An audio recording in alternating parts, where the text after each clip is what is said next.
एक जगह शादी में डांस पार्टी हो रही और मैं खाना खा रहा, बिल्कुल सच्ची बात बता रहा हूँ, बाखुदा मिंबर रसूल पे बैठा हूँ और वो डांस मेरे गांव की बात है, तवज्जो है, और मैं खाना खाने चला गया। अब वो हो रही थी, चलो मैं फिर भी अपने आप को दबाए बैठा था। वो कहीं गांव में नचाता फिर रहा था, ट्राली पे तख्त डाले और तख्त पे डांस पार्टी को खड़ा किया और पूरे गांव में नचा रहा था। और नचाने वाला हाजी था, हाजी, सफेद दाढ़ी थी और हाजी था। समझ रहे हैं आप? इन्हें भी खूब रोटियां लग रही हैं, हज करके सोचते हैं कि हमने जो सब जन्नत अपने अब्बा की कर ली। नचा रहा था हाजी हो गए और डांस पार्टी काय पे खड़ी थी? तख्त पे। और तख्त काय पे था? ट्राली पे। और ट्राली पूरे गांव में घूम रही और औरतें छतों पर थी। समझ रहे हैं? अब वो नाचती नाचती वहां आ गई जहां खाने चला जी। अब मैं खाना खा के निपटा तो वो मेरे सर पे आ गई। अब कहां बर्दाश्त नहीं, अब भाई हमें कहां बर्दाश्त, वो इतनी तो बर्दाश्त कर ली। वो गांव में नचाता फिर रहा था, दिल में गुस्सा था, सब कुछ था, मगर मन के चलो वहां जाएंगे तो लोग कहेंगे तुझे क्या जरूरत है कि तू यहाँ आया यहाँ लड़ने इनसे। अब वो सर पे आया, मैंने यार बस सुनाना शुरू कर दी, जबान से क्या क्या ना निकला। वो जो डांस पार्टी वाली थी ना, सब डर गई, जलाल देख के सब उतर गई। जानते तो सब है। डीजे वाले ने जो है वो डीजे बंद कर दिया और जो डीजे बजा रहा था वो ने भी माफी मांगी, बोला हजरत मेरी गलती हो गई। ये बात खत्म हो गई। लेकिन कम वक्त वो जो हराम खाए हुए हैं ना, वो सारे लोग लोंडे लवारे, और वो हाजी आ गया और कहने लगा भाई तुम्हें क्या जरूरत पड़ी, तुम खाना खा के चले जाते, तुम्हें क्या जरूरत। तो गांव के जितने लोग आए ये नहीं कह रहे मौलाना सही थे, कह रहे हाँ तुमने खाली मुली पंगा लिया, तुम खाना खा के उधर को चले जाते, तुमने क्यों आया। ये है ईमान, ये है आला। क्या बात है हजरत। आज तक उस हाजी से मेरा मामला नहीं है, बाखुदा बता रहा हूँ। यहाँ तो दोस्ती भी अल्लाह के ऊपर है और दुश्मनी भी अल्लाह की। वाह वाह वाह, सुभान अल्लाह। आज तक मामला नहीं है मेरा, बात तक नहीं, खाना पीना बंद, अपने आप अलग रखो अपनी डांस पार्टी। बिल्कुल सब बिल्कुल, ये नहीं गई जुमले तहकीक कर लेना। हाँ, और बुनियाद पर सिर्फ उससे मेरा झगड़ा नहीं है, इसी बुनियाद पर हुआ है कि तूने ये काम किया तो किया क्यों। तो लोगों कम से कम अगर ईमान है तो यार तुम कुछ नहीं कर सकते, अपने आप को तो रोक सकते हो। बेशक बेशक। वो डांस पार्टी कर रहा है, उससे मना करो। वो ना माने तो झगड़ा मत करो, बैठ जाओ, सुबह को खाने मत जाओ, बारात में मत जाओ। वो कभी तुम गए क्यों नहीं, कहना मैंने तुझे दावत दी थी मच नचा, तूने मेरी दावत कबूल न की, मैंने तेरी दावत कबूल न की। वाह वाह वाह। क्या है भाई, जब मेरी तूने दावत कबूल न की तो मुझे भी तो बुरा लगा होगा ना, और मैंने तेरी नहीं की तो तू क्यों बुरा मानना। और तू मेरे यहाँ मत आइए।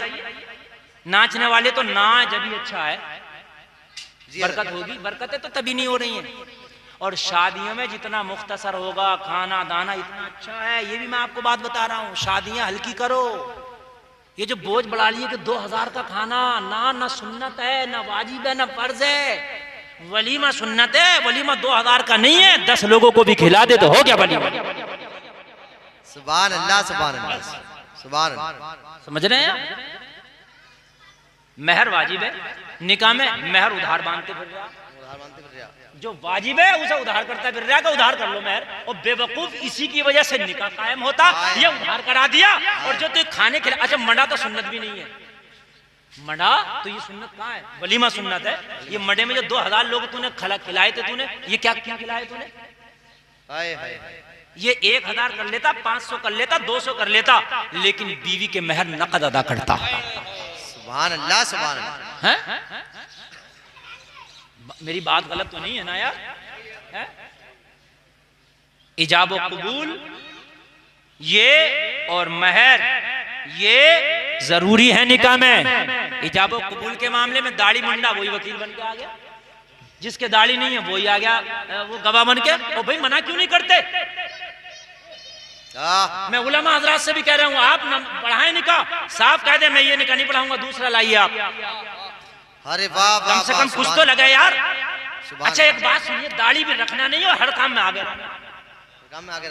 दाढ़ी भी रखूंगा नहीं, तकबीर भी मैं ही पढ़ूंगा।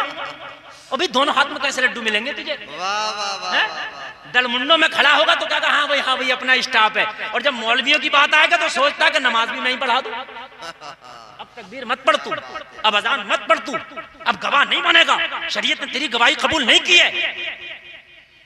भाई बात है कि नहीं है?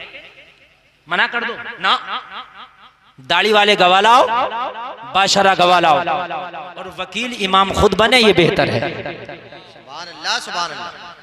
वो निकाह फजूली है, वो जो वकील आकर वो आके इजाजत दे रहा है कि वो फला लड़की का निकाह करा दो।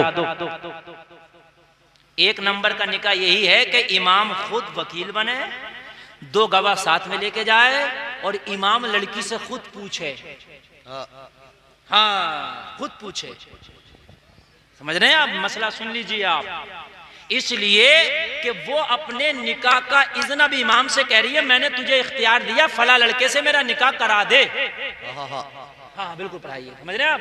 और ये कई वसीले हो गए, वकील साहब को कहेगी कि मेरा निकाह करा दो, अब वकील साहब इमाम साहब से कहेंगे उसका निकाह करा दो।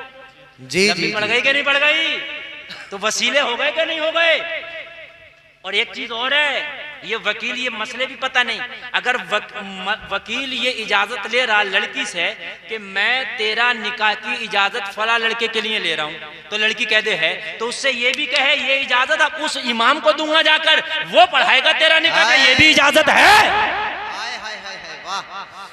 कल को लड़की ये कह दे मैंने तुझे ही तो वकील बनाया था, उसे थोड़ी बनाया था, उसके हाथ में दे दिया, मैंने तुझे बनाया था ना वकील, तू कराता मेरा निकाह, उसको तूने क्यों दे दी इजाजत? बड़े मसले हैं, इनमें तो कोई वो नहीं है। और मामलात में देखो, इमाम खुद वकील बने, दो गवाह को साथ में लेके जाए, इमाम में पढ़ा लिखा होगा, शरीयत का लिहाज रखेगा, वहां पर्दे उर्दे का भी लिहाज रहेगा, बच्ची के दुल्हन के सर पे दुपट्टा चादर जो भी हो वो अपना पूरे पर्दे में रहे, वो जाकर के इजाजत ले ले, दो गवाह कान से सुन लें कि हाँ लड़की ने इजाजत दे दी, ठीक है। और कभी कभी अगर लड़की मुंह से ना कहे और उसके जो निकाह का रजिस्टर है उस पर साइन भी कर दे, तो वो भी इजाजत ही मानी जाएगी, लेकिन मुंह से कहलवाए ये बेहतर है। समझ रहे हैं आप? ये निकाह बेहतर है। वो बीच में वकील है, अब वो कहते हैं वकील का भी हिस्सा दो, वो इस एक तो इमाम को मिला बड़ी मुश्किल से, वो वकील का हिस्सा दे। हाँ बड़ा अजीब मसले हैं यार, समझ रहे हैं? बड़े झगड़े हैं, बड़े रगड़े हैं, समझ रहे हैं? वो इमाम को अपनी खुशी से जो उसने दे दिया वो उसका नजराना हो गया, और इमाम खुद इजाजत ले, दो गवाहों की मौजूदगी में, दोनों गवाह बाशरा हों, सुभान अल्लाह, और बाअकीदा हों, खुश अकीदा, सुभान अल्लाह, सुभान अल्लाह। बात समझ रहे हैं? नहीं समझ रहे हैं यार? ये सारे मामले पता नहीं हमारे साथ क्यों होते हैं, हमारे निकाह में तो झगड़ा, तुम देखा नहीं थे जब इस भाई पता नहीं थे, नहीं थे। एक वहाबी वकील बन के आ गया, और हमने कभी तुझे बुलाया किसने? बोला मैं आया, बिल्कुल ऐसे जुमले, ऐसे ही। हाँ, जबकि दूल्हा उल्हा बोलता नहीं है, कहने लगा मैंने तुझे बुलाया किसने? तू आया क्यों? तू बना क्यों जो है वकील? काम खत्म तेरा। हम सुन्नी, लड़की सुन्नी, और तू बीच में कहां से आ गया? बीच में कहां से आ गया? भाई बात है कि नहीं है यार? तो यार हक बात कहा करो, डरा मत करो। वाह वाह वाह, सुभान अल्लाह। समझ रहे हैं आप? ये निकाह की बात मैंने बता दी, बात आगे बढ़ाऊं, बात बहुत लंबी पहुंच रही।